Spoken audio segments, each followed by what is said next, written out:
Hi అండి. ఇవి చూసారా? ఇవేంటో తెలుసా అండి?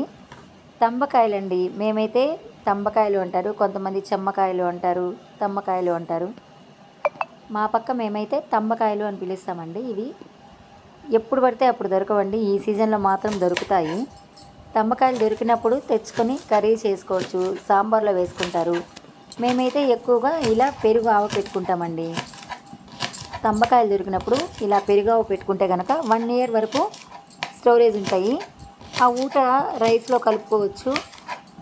వేడి అన్నంలో ఉలవల పొడి అంటే ఉలవలు బాగా వేపుకొని సాల్ట్ వేసుకొని పౌడర్ చేసుకోవాలండి. ఆ పౌడర్ చేసుకున్న పొడి ఉలవల పొడి ఈ తంబకాయలు ఊట వేసుకొని తిన్నామంటే కనుక చాలా బాగుంటుంది రైస్.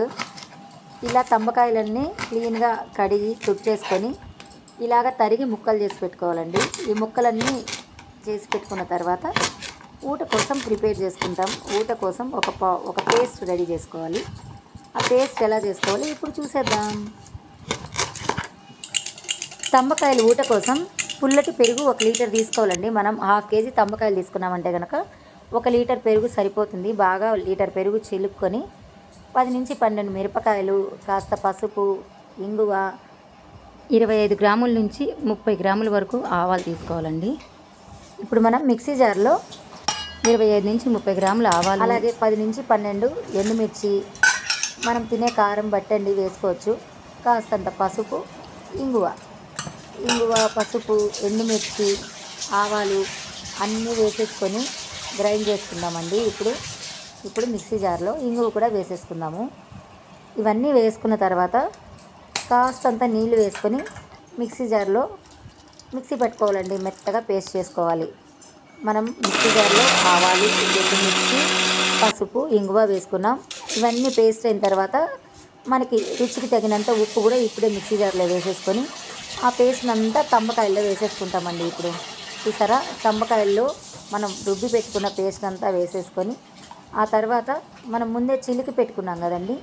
మనం ముందే చిలికి పెట్టుకున్న మజ్జిగ కూడా వేసేసుకోవాలి. పుల్లటి పెరుగుని మజ్జిగ చేసుకున్నాం కదండి.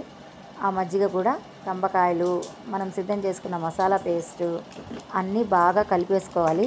ఇవన్నీ బాగా కలిపేసుకున్న తర్వాత ఒక్కసారి మనం స్టవ్ దగ్గరికి వెళ్ళిపోయి దీనికి కావాల్సిన తెరమాకు పెట్టుకునేద్దాము. ఇలాగ మనం కలిపి పెట్టుకున్న ఊట తంబకాయలు బాగా పెరుగులో ఊరి ఆవాల ఫ్లేవరు, కారం, ఇంగువ ఫ్లేవరు చాలా బాగుంటుందండి తినడానికి. 1 ఇయర్ వరకు నిల్వ ఉంటుందండి. ఇది అసలు బయట ఉన్నా కూడా ఏమీ కాదు, చాలా బాగుంటుంది. ఇప్పుడు మనం కడాయిలో ఆయిల్ వేసుకొని ఆవాలు, కరివేపాకు, ఎండుమిర్చి, తిరగమాత పెట్టేసుకొని మనం ముందే సిద్ధం చేసుకున్న పేస్ట్లో కలిపేసుకున్నామంటే కనుక చాలా బాగుండే టేస్టీగా తంబకాయలు పెరుగు ఆవ రెడీ అయిపోతుంది.